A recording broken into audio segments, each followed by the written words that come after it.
우리 다시 한번 마음을 다짐하겠습니다. 주여 말씀하옵소서. 말씀대로 직행하는 우리 모두가 되기를 축복합니다. 오늘 설교 제목은 믿음은 삶의 열매로 증명된다. 믿음은 삶의 열매로 증명된다. 예수님은 복음의 말씀을 씨앗에 비유하셨습니다. 씨앗이 뿌려지면 싹이 나고 열매를 맺어야 됩니다. 씨앗이 맺는 열매는 양도 중요하지만은 질이 더 중요합니다. 좋은 씨앗은 좋은 열매를 많이 맺어야 됩니다. 그래서 농사 짓는 사람들이 딸기 농사 짓고 또 참외 농사 짓고 이런 분들이 그 딸기 모종, 좋은 딸기 품종은 아주 비싼 돈 주고 모종을 사다가 심잖아요. 비싼 돈 주고 좋은 품종을 사다 심는 이유가 뭐겠습니까? 좋은 열매를 많이 맺게 하기 위해서 그렇게 하는 것입니다. 좋은 열매를 많이 맺는 것, 그것이 바로 좋은 나무입니다. 우리의 마음밭에 뿌려진 복음의 씨앗은 어떤 열매를 맺고 있습니까? 나는 생활 속에서 지금 어떤 열매를 맺고 있습니까? 내가 맺은 열매가 내 인생의 성적표입니다. 내 말이 성적표가 아니라 내가 생활로 맺은 열매가 내 인생의 성적표입니다. 오늘 말씀에서 예수님은 이렇게 말씀하고 있습니다. 그들의 열매로 그들을 알지니. 어떤 열매를 어떻게 맺어야 하는지 말씀하고 있습니다. 오늘 함께 읽은 마태복음 7장 15절에서 27절을 두 부분으로 나눠서 함께 살펴보고자 합니다. 첫 번째는 나무와 열매 비유입니다. 15절에서 19절 말씀. 두 번째는 비유의 적용입니다. 20절에서 27절 말씀. 먼저 15절에서 19절은 나무와 열매의 관계를 설명하고 있습니다. 첫 번째는 거짓 선지자의 특징에 대해서 말씀합니다. 거짓 선지자는 양의 탈을 쓰고 다가오는 이리라, 그렇게 말씀하고 있습니다.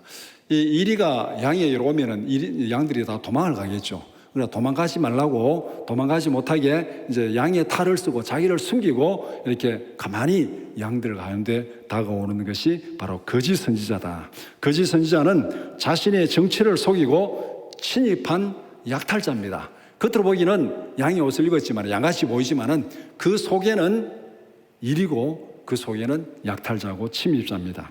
인간 역사 속에 약탈자가 침입해서 활동하고 있습니다. 이 세상에는 선과 악이 섞여서 살아가고 있습니다. 그래서 우리가 살아가면서 늘 또 날마다 보고 듣고 경험하는 것이요, 이 세상에는 나쁜 놈들도 엄청나게 많습니다. 반면에 또 좋은 사람들도 많이 있습니다. 나쁜 일들도 많이 생깁니다. 좋은 일들도 많이 생깁니다. 이 둘이 뒤섞여서 살아가는 것이 지금 현재 우리가 살아가고 있는 이 세상입니다. 이것은 아담이 타락한 이후에 우리가 살아가는 역사적 현실입니다. 하나님께서 이 세상을 선하게 창조하시고 아름답게 창조하셨는데 아담이 불순종함으로 말미암아 거기에 죄가 들어오고 악이 들어오고 그렇게 해서 여러 가지 고통이 들어오게 되었습니다. 이런 삶의 과정, 역사의 과정을 예수님은 알곡과 가라지 비유를 들어서 인간 역사가 어떻게 진행되는지를 말씀하고 있습니다. 마태복음 13장 27절에서 29절을 같이 보겠습니다. 집주인의 종들이 와서 말하되 주여 밭에 좋은 씨를 뿌리지 아니하였나이까? 그런데 가라지가 어디서 생겼나이까? 주인이 이르되 원수가 이렇게 하였구나. 종들이 말하되 그러면 우리가 가서 이것을 뽑기를 원하시나이까? 주인이 이르되 가만두라. 가라지를 뽑다가 곡식까지 뽑을까 염려하노라. 하나님께서 좋은 씨를 뿌렸는데 거기에 사탄이 와서 나쁜 씨를 더 뿌렸습니다. 가라지를 더 뿌렸습니다. 둘이 같이 나가지고 살아있으니까 종들이 이거 가라지 다 뽑아버릴까요? 그러니까 주인이 뽑지 마라. 그거 뽑다가 좋은 씨 알곡을 다칠까봐 놔두라.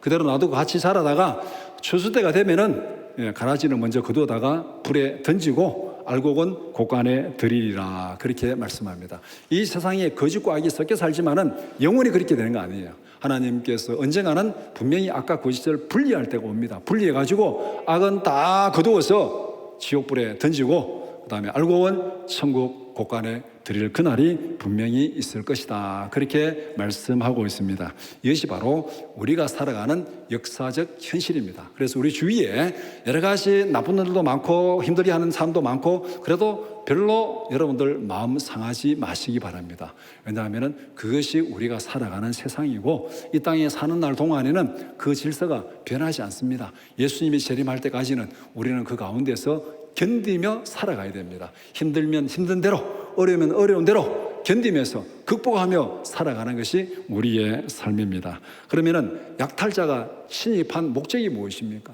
왜 약탈자가 양의 탈을 쓰고 그렇게 이 양들 가운데 침입을 했습니까? 거짓 선지자들이 양의 옷을 입고 침입한 이유는 간단합니다. 노략질하기 위해서 침입한 거예요. 요한복음 10장 10절 말씀 같이 보겠습니다.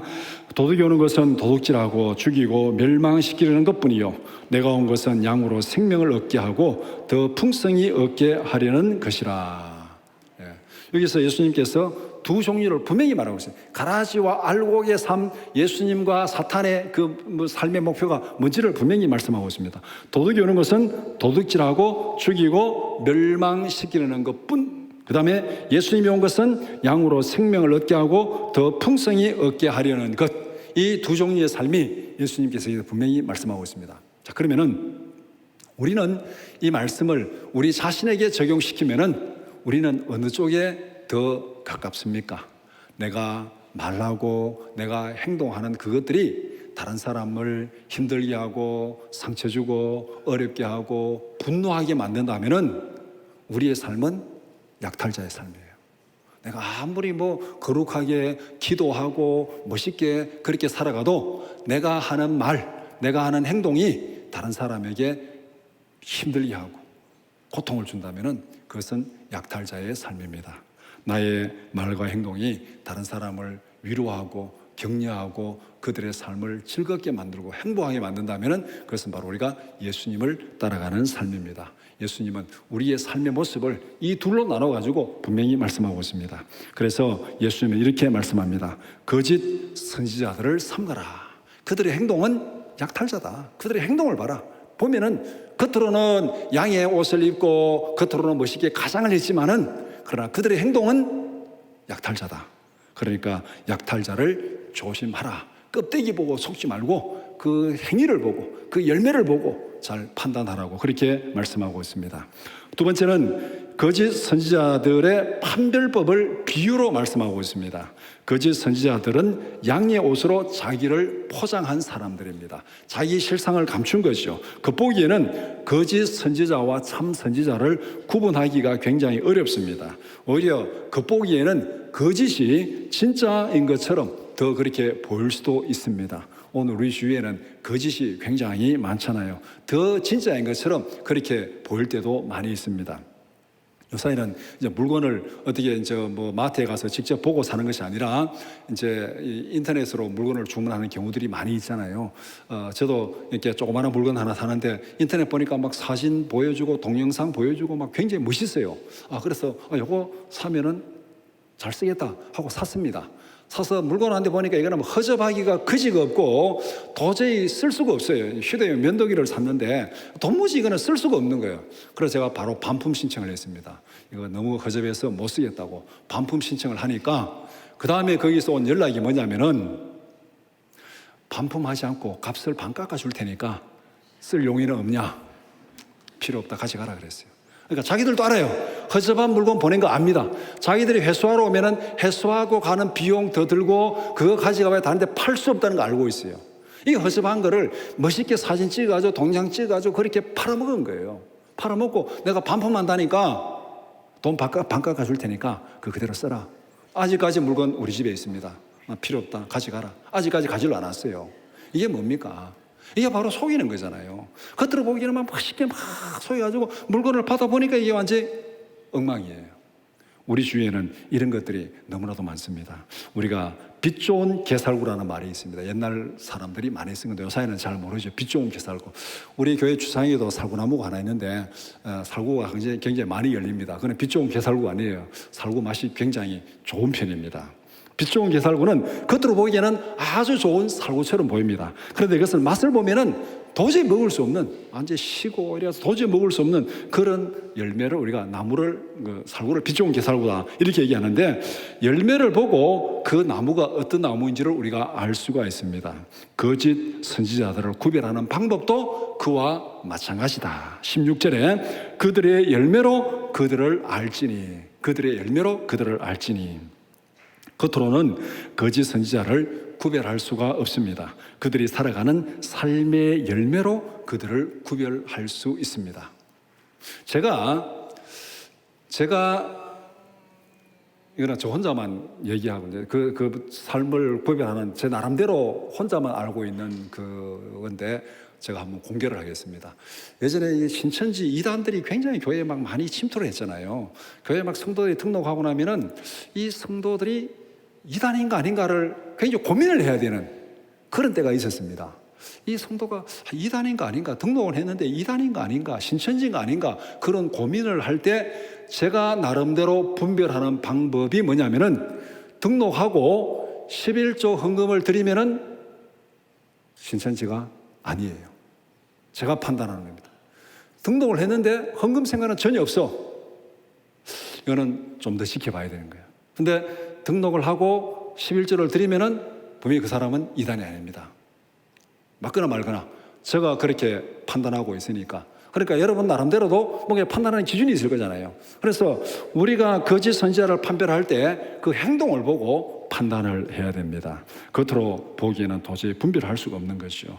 그들이 살아가는 삶의 열매로 그들을 구별할 수 있다. 거짓 선지자는 그 근본이 거짓되고 그 근본이 나쁜 나무입니다. 오늘 본문에 있는 대로 나쁜 나무이기 때문에 그 나쁜 나무에서 좋은 열매를 맺을 수가 없는 것이요. 예수님은 그 거짓 선지자의 근본을 분명히 이렇게 말씀하고 있습니다. 요한복음 8장 44절 말씀 같이 보겠습니다. 너희는 너희 아비 마귀에게서 났으니 너희 아비의 욕심대로 너희도 행하고자 하느니라. 그는 처음부터 살인한 자요 진리가 그 속에 없으므로 진리에 서지 못하고 거짓을 말할 때마다 제 것으로 말하나니 이는 그가 거짓말쟁이요 거짓의 아비가 되었습니다. 그 근본이 거짓이기 때문에 겉으로는 아무리 포장을 하고 멋있게 포장을 해도 이 살아가는 거 보면은 말이나 행동이나 다 거짓이 나올 수밖에 없다, 그렇게 말하고 있습니다. 이것은 다른 말로 말하면은 우리가 나무에 비유되면은 어떤 나무는 좋은 열매를 맺고 어떤 나무는 나쁜 열매를 맺고, 이 가시와 엉겅퀴가 어떻게 포도나 무화과를 맺을 수 있습니까? 맺을 수 없는 것이요. 우리를 나무에 비유하면은 예수님은 이것을 우리가 마음밭에다 비유하는데, 우리 마음밭이 어떠냐에 따라서 열매를 맺을 수 있고 맺을 수 없다는데, 우리를 마음을 나무에다 비유하면은 결국은 우리의 마음의 틀, 생각의 틀이 어떠냐에 따라서 우리가 행동하고 말하는 것이 달라집니다. 우리가 같은 세상에, 똑같은 세상에 살지만은 낙관적으로 살아가는 사람이 있습니다. 세상을 밝게 보고 정말 이렇게 낙관주의를 가지고 살아가는 사람이 있고, 또 똑같은 세상을 살지만은 굉장히 비관적으로 세상을 사는 사람이 있습니다. 세상의 어두운 면을 보고 원망하고 불평하고 그렇게 살아가는 사람이 있습니다. 똑같은 세상이에요. 그 사람이 사는 세상이 틀린 거 아닙니다. 똑같은 세상을 살아가는데 왜 한 사람은 낙관적으로 세상을 밝게 보고 살아가고 한 사람은 비관적으로 어둡게 보고 살아가느냐? 그것은 그 마음속에 있는 나무가 다르기 때문에 맺는 열매가 달라지는 겁니다. 그렇기 때문에 성경은 우리에게 뭐라고 말합니까? 범사에 불평하라, 범사에 감사하라 그랬죠. 우리는 범사에 불평하는 사람도 있고 범사에 감사하는 사람도 있어요. 입만 열면은 불평하는 사람이 있습니다. 입만 열면 불평하는 사람이 있어요. 입만 열면은 또 감사하고 찬양하는 사람이 있습니다. 이거는 뭐냐면은 우리의 마음의 문제입니다.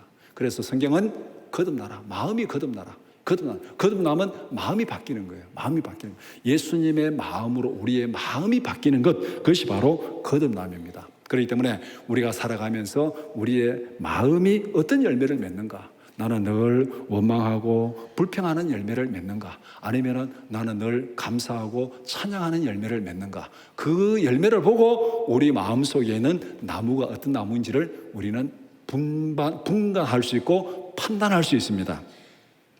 그 다음에 세 번째는 나무는 열매로 평가를 받습니다. 나무는 열매를 많이 맺어야 됩니다. 좋은 열매를 많이 맺어야 됩니다. 양과 질을 함께 보장해야 좋은 나무죠. 좋은 열매를 많이 맺으면은 그것은 뭐 더 나무랄 바 없는 좋은 나무입니다. 그런데 양과 질 중에서 어느 한쪽을 택하라 그러면은 어느 쪽을 선택해야 되겠습니까? 둘 중에 하나를 선택한다면은 양보다가 질을 선택해야 됩니다.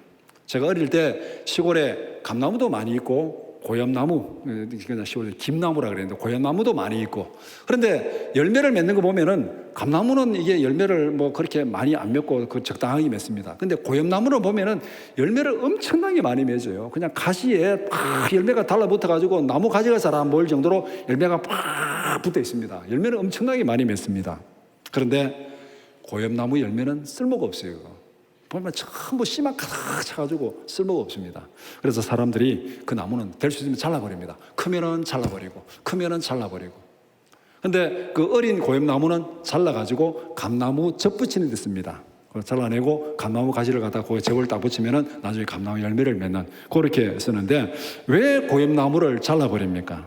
열매를 많이 맺기는 하는데 그 열매가 쓸모가 없으니까 그 나무를 잘라버리는 겁니다. 하나님도 우리에게 바로 이것을 요구하십니다. 질 좋은 열매를 요구하십니다. 하나님이 우리에게 요구하시는 건 질 좋은 열매.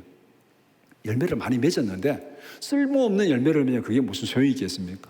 우리가 만약에 어떤 제품을 만드는데 제품을 많이 만들었습니다. 많이 만들었는데 그 제품이 전부 불량품이에요. 그럼 그건 무슨 소용이 있습니까? 아무런 소용이 없습니다. 제품을 만들어도 정품을 만들어야 돼요. 불량품 말고 정품을 많이 만들면 좋은 것이죠. 그런데 아무리 많이 만들어도 그 제품이 불량품이면 쓸모가 없습니다. 그렇기 때문에 하나님께서 우리에게 원하시는 것은 불량품 열매를 원하는 것이 아니라 정품 열매를 원하시고 또 정품 열매를 많이 맺는 것을 하나님이 원하십니다. 하나님은 분명히 우리에게 좋은 열매를 기대하시고 원하신다고 말씀하고 있습니다. 이사야 5장 1절에서 2절 말씀 같이 보겠습니다. 나는 내가 사랑하는 자를 위하여 노래하되 내가 사랑하는 자의 포도원을 노래하리라. 내가 사랑하는 자에게 포도원이 있으며 심히 기름진 사내로다. 땅을 파서 돌을 제하고 극상품 포도를 심었도다. 그 중에 망대를 세웠고 또 그 안에 술틀을 팠도다. 좋은 포도 맺기를 바랐더니 들포도를 맺었도다. 좋다는 얘기입니까? 나쁘다는 얘기입니까?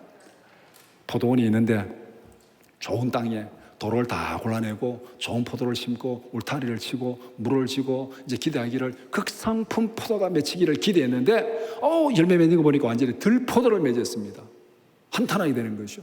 그러니까 그 나무들은 다 잘라낼 수밖에 없습니다. 좋은 열매를 맺지 못하는 나무는 잘려서 땔감으로 쓰일 뿐입니다. 오늘 본문에 바로 그렇게 말씀 19절에 바로 그렇게 말하고 있잖아요. 다 잘라서 불에 던져지느니라. 생활 속에서 우리는 좋은 열매를 많이 맺어야 됩니다. 좋은 열매는 어떤 열매나 하나님이 기뻐하시는 열매, 하나님이 기뻐하시는 열매, 좋은 열매를 많이 맺는 우리 모두가 되기를 축복합니다.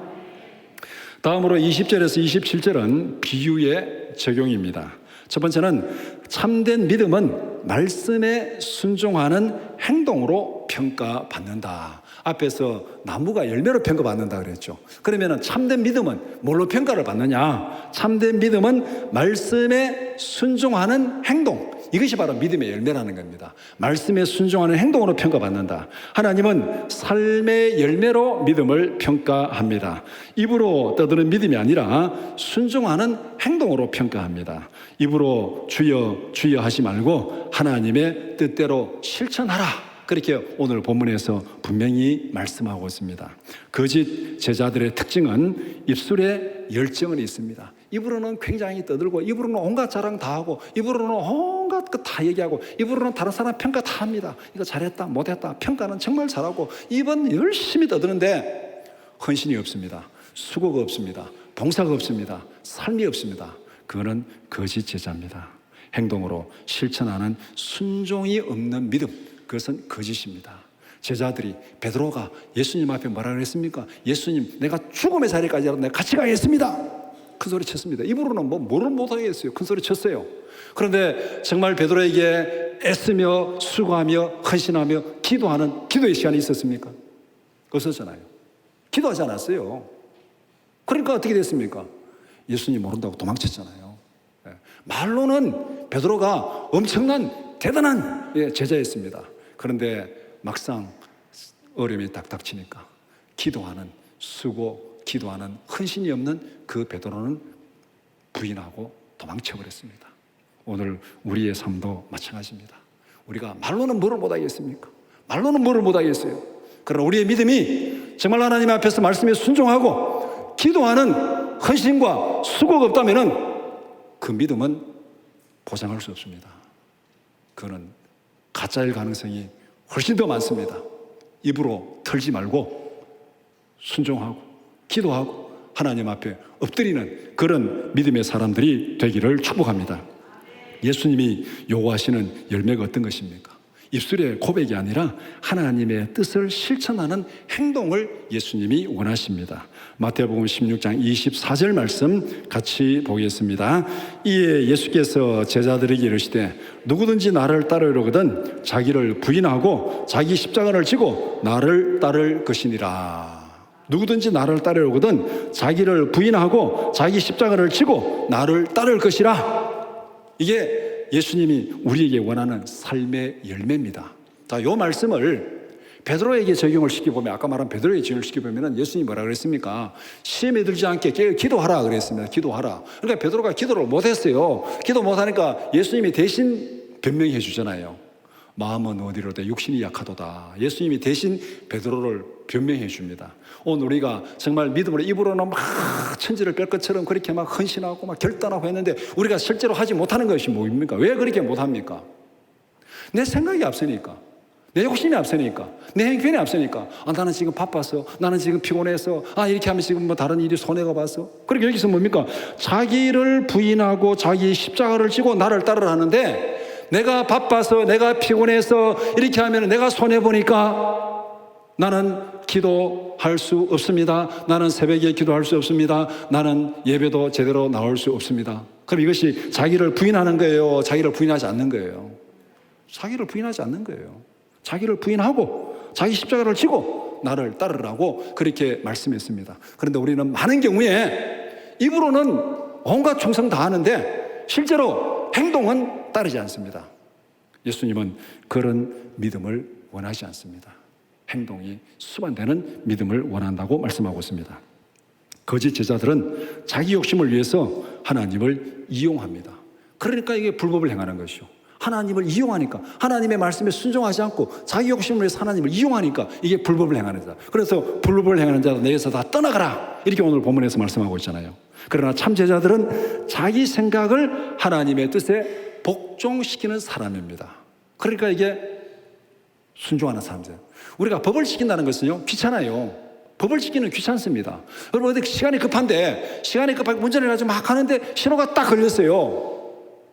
기다려야 되잖아요. 마음은 급한데 지금 약속 시간이 늦었는데 빨리 가야 되는데 차는 없어요. 지금 새벽에 차는 없어요. 그런데 법을 지키려고 그러면은 내가 기다려야 되는 거예요. 법을 지키는 그만큼 우리에게 때로는 불편하고 때로는 힘들고 때로는 우리에게 희생을 요구할 수 있습니다. 그러나 그 불편한 것 때문에 그 신호를 어기고 가버리면 어떻게 되는 거예요? 불법을 행하는 자가 되는 거예요. 불법을 행하는 자. CCTV 지키면 벌금 내야 되잖아요. 그럼 불법을 행하는 자가 되는 거예요. 내가 불편하다고 그걸 어기면 불법을 행하는 자가 되는 거예요. 하나님께서 또 예수님께서 우리에게 요구하는 생활의 열매가 너 편리한 대로, 너 생각대로, 너 욕심대로 사는 것이 아니라 내가 원하는 원칙대로 살아라. 내가 원하는 원칙대로 살아라. 이것이 바로 하나님이 우리에게 요구하시는 삶이고 예수님 우리에게 요구하시는 삶입니다. 하나님이 기뻐하시는 열매는 이것입니다. 첫 번째는 자기의 생각과 욕심을 하나님의 뜻에 복종시키는 겸손함입니다. 겸손이 뭡니까? 겸손은 내 뜻과 내 생각을 하나님의 뜻에 복종시키는 거예요. 두 번째는 하나님의 뜻에 따라 순종하고 실천하는 헌신입니다.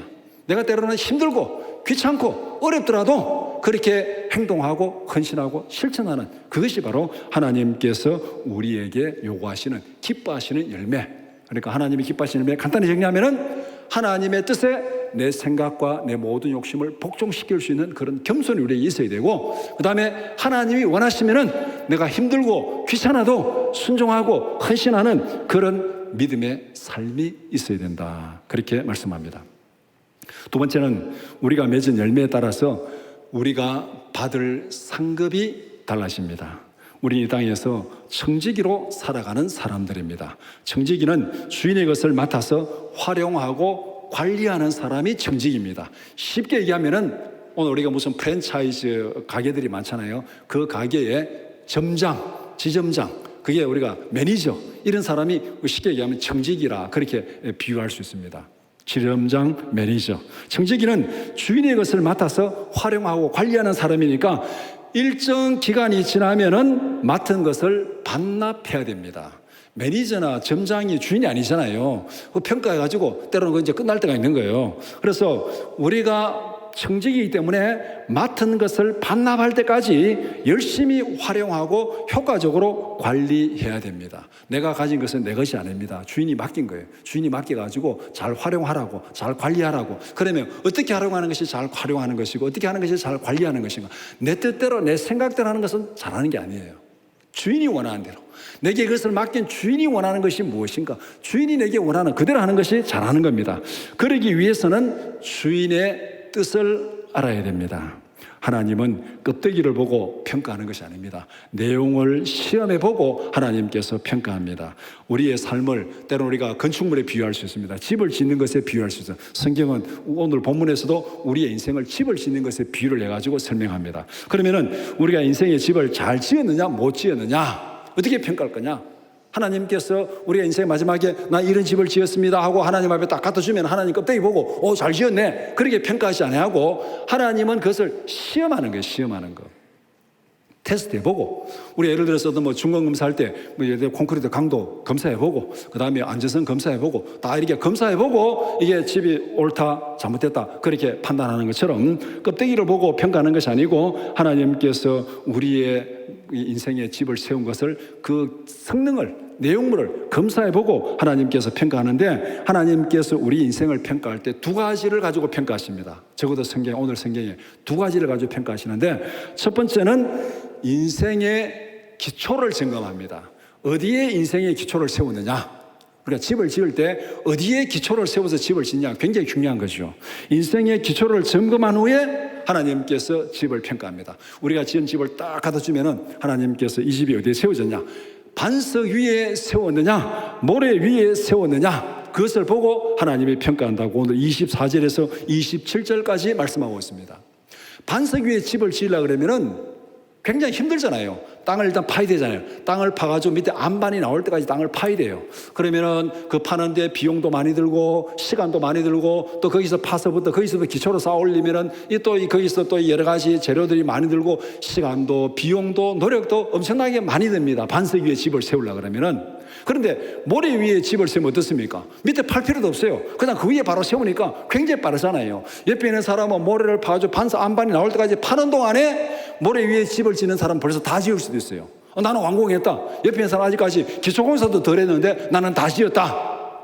그래서 껍데기를 딱 지었어요. 그리고 껍데기 보면은 와, 이 사람은 빨리 지었고 정말 잘 지었네.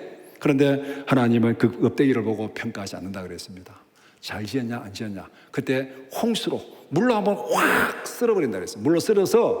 물로 확 쓸어버려서 반석 위에 지은 집은 무너지지 않고 그대로 서 있으면 잘 지은 거고, 모래 위에 지은 집이 홍수가 확 쓸어갈 때 다 쓸려가고 무너져 버리면은 그 집은 아무것도 아니다. 그렇게 오늘 본문에서 말씀합니다.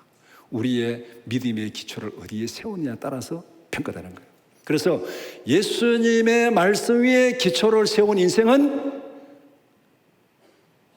하나님의 마지막 심판대 앞에서도 영원한 천국의 영광을 누릴 줄 믿습니다. 예수님의 말씀의 기초가 아닌 다른 데 기초를 세운 사람은 한번 하나님의 심판이 확 들어가면은 다 무너져 버려요. 그러니까 지옥으로 가는 거예요. 어디 기초에 세웠느냐? 그래서 우리의 집을 기초를 어디에 세우냐? 말씀에 순종하는 반석에 세우느냐? 말씀에 불순종하는 모래 위에 세우느냐? 여기에 따라서 하나님의 심판이 한번 싹 들고 지나가면은 구원받은 집과 멸망하는 집, 구원받은 인생과 멸망하는 인생이 분명히 드러난다고 그렇게 말씀하고 있습니다. 또 성경에 보면은 또 다른 비유를 들어서 설명하는데 인생의 집을 건축하는 재료로 평가한다. 첫 번째는 기초로 평가하고 예수님의 기초 위에 세워진 집, 그것이 되어야 되고, 그 다음에 우리의 집을 지어가는 재료로 평가한다. 반석 위에 세웠다 하더라도 그 다음에 그 집을 지을 때 어떤 사람은 의와 진리와 거룩으로 집을 세우는 사람이 있고, 어떤 사람은 불의와 거짓과 탐욕으로 집을 세우는 사람도 있습니다. 예를 들면은 이 세상에는 부자가 많이 있습니다. 어떤 사람은 굉장히 열심히 노력하고 수고해가지고 정말 자수성가해서 의로운 부자가 있고, 어떤 사람은 사기치고 막 이렇게 막 거짓말하고 해가지고 막 얼렁뚱땅해서 부자가 된 사람도 있어요. 분명히 그런 부자도 있습니다. 거짓말하고 사기치고 탐욕으로 부정축제하고 해가지고 부자가 된 사람도 있어요. 오히려 그런 사람들이 더 부자일 수도 있습니다. 부자는 겉으로 보면 똑같아요. 부자예요. 부자인데 한 사람은 정말 수고하고 열심히 노력해가지고 부자가 된 사람이 있고, 한 사람은 거짓으로 사기치고 빼앗아가지고 부자가 된 사람이 있어요.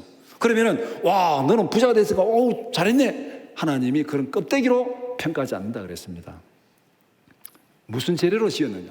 부자가 됐는데 정말 의와 진리와 거룩한 삶을 통해서 부자가 됐는지, 아니면은 불의와 거짓과 탐욕으로 부자가 됐는지, 그 내용을 하나님께서 심판하시고 평가하겠다, 그렇게 말씀합니다. 고린도전서 3장 12절에서 15절 말씀 같이 보겠습니다.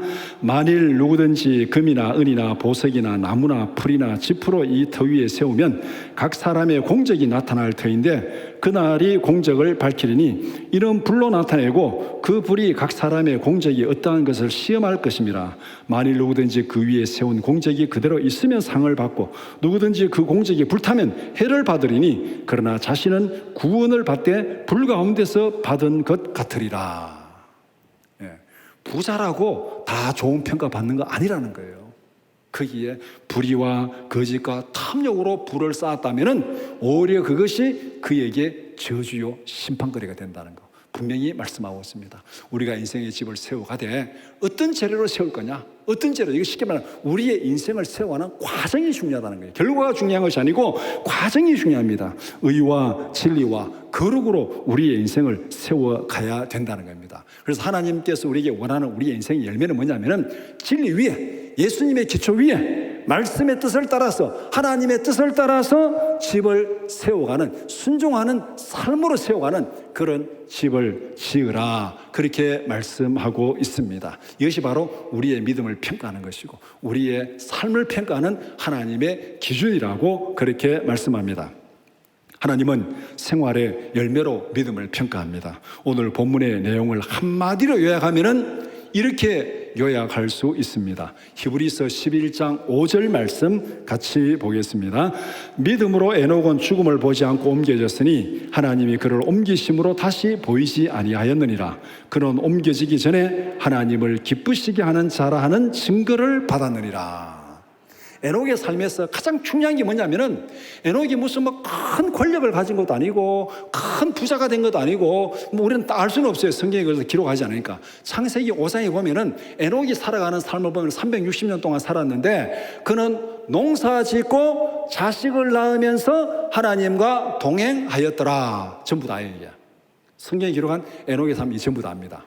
농사 지으면서 자식을 낳고 하나님과 동행하였더라. 여기서 핵심이 뭐겠습니까? 하나님과 동행하였더라. 그 내용이 어떤 내용인지는 자세히는 성경에 기록되지 않았지만 히브리서는 바로 이렇게 평가하는 거예요. 그가 옮겨지기 전에 하나님을 기쁘시게 하는 자라는 증거를 받았느니라. 하나님을 기쁘시게 하는 자, 농사 짓고 자식 낳고 하나님과 동행했는데 하나님을 기쁘시게 하는 자. 우리가 살아가면서 굉장히 바쁘죠. 여러 가지로 바쁜 일이 많습니다. 기도해도 바쁘다 그러고 예배 나오는 것도 바쁘다 그러고 좀 멀리 봉사해도 바쁘다 그러고 바쁜 일이 많습니다. 정말 바쁜 일이 많습니다. 그런데 여기서 하나 딱 우리가 기준을 딱 들이대야 됩니다. 왜 바쁘냐? 하나님이 기뻐하시는 일에 바쁘십니까? 아니면 하나님이 싫어하는 일에 바쁘십니까? 바쁜 게 중요한 게 아니에요. 바쁘게 살아가는 게 중요한 게 아니에요. 무엇에 바쁜지, 무엇을 위해서 살아가는지가 중요한 거예요. 하나님이 기뻐하는 일에 바쁘게 살아가는 여러분들이 되기를 축복합니다. 바로 에녹의 삶이 그것이었어요. 하나님이 기뻐하는, 하나님을 기쁘시게 하는 자라는 증거를 받았다. 우리가 바쁘게 살아가는 것이 중요한 것이 아니라 무슨 일을 위해서 바빠야 되는가? 하나님이 기뻐하는 그 일에 바쁘게 살아가야 됩니다. 하나님을 기쁘시게 하는 삶을 사는 구체적인 방법이 무엇입니까? 오늘 본문에 분명히 말씀했습니다. 마태복음 7장 21절 같이 보겠습니다. 나더러 주여 주여 하는 자마다 다 천국에 들어갈 것이 아니요 다만 하늘에 계신 내 아버지의 뜻대로 행하는 자라야 들어가리라. 하나님이 기뻐하신 삶이 뭐예요? 하나님의 말씀에 순종하는 걸 기뻐하는 거예요. 순종하는 거. 내가 하나님의 말씀에 하나님이 기뻐하는 일에 바쁘다는 것은 내가 살아가는 그 모든 삶이 하나님의 말씀에 순종하는 삶이 되어야 돼요. 그 말씀에 불순종하는 삶으로 바쁘다면은 그것은 하나님이 싫어하는 거예요. 하나님은 자기의 뜻대로 행하는 자들을 기뻐하십니다. 이것과 연결되면 우리가 잘 아는 말씀 하나 있잖아요. 사무엘상 15장 22절 23절 같이 보겠습니다. 사무엘이 이르되 여호와께서 번제와 다른 제사를 그의 목소리를 청종하는 것을 좋아하신 같이 좋아하시겠나이까. 순종이 제사보다 낫고 듣는 것이 수양의 기름보다 나으니 이는 거역하는 것은 점치는 죄와 같고 완고한 것은 사신 우상에게 절하는 죄와 같음이라. 왕이 여호와의 말씀을 버렸으므로 여호와께서도 왕을 버려 왕이 되지 못하게 하셨나이다. 아무리 제사를 드리고 아무리 대단한 일을 해도 말씀에 순종하지 않는 것은 하나님이 기뻐하지 않는다. 그래서 오늘 본문에 불법을 행하는 자들아, 너희들이 제사를 많이 드리고 무슨 기적을 행하고 그러나 말씀에 순종하는 삶이 없다면은 오늘 본문대로 불법을 행하는 자들 내게서 떠나가라. 이것이 바로 하나님께서 사무엘을 통해서 사울에게 한 내용입니다. 번제를 드리고 제사를 드리고 다 그 쓸데없다 그거. 하나님의 말씀에 순종하는 것이 먼저다. 순종하고 그 다음에 그 기초 위에 다른 것을 쌓으라고 그렇게 말씀하고 있습니다. 하나님을 기쁘시게 하는 사람들이 받을 마지막 상급은 무엇입니까? 오늘 본문에서 계속 하나님이 기뻐하시는 열매, 하나님이 기뻐하시는 삶을 살아라고 말씀하는데 이런 사람들이 받을 마지막 상급이 무엇인가? 마태복음 25장 21절 말씀 같이 보겠습니다. 그 주인이 이르되 잘하였도다 착하고 충성된 종아, 내가 적은 일에 충성하였으며 내가 많은 것을 내게 맡기리니 내 주인의 즐거움에 참여할지어다. 자, 이것을 보면은 우리는 하나님이 기뻐하시는 일에 바쁘고 충성해야 됩니다. 하나님이 기뻐하시는 일에 바쁘고 충성하면은 우리의 마지막은 뭡니까? 내 즐거움에 참여하라. 내 영원한 즐거움에 참여하라. 우리가 이 땅에 살면서 하나님을 기쁘시게 하고 하나님의 기쁨이 되는 삶을 살았습니다. 그러니까 하나님께서 내 즐거움에 영원히 참여하라. 이것이 우리 인생의 마지막 받을 상급입니다. 입술의 열심이 아니라 말씀에 순종하는 헌신의 삶을 살다가 하나님의 영원한 즐거움에 참여하는 우리 모두가 되기를 주님의 이름으로 축원합니다.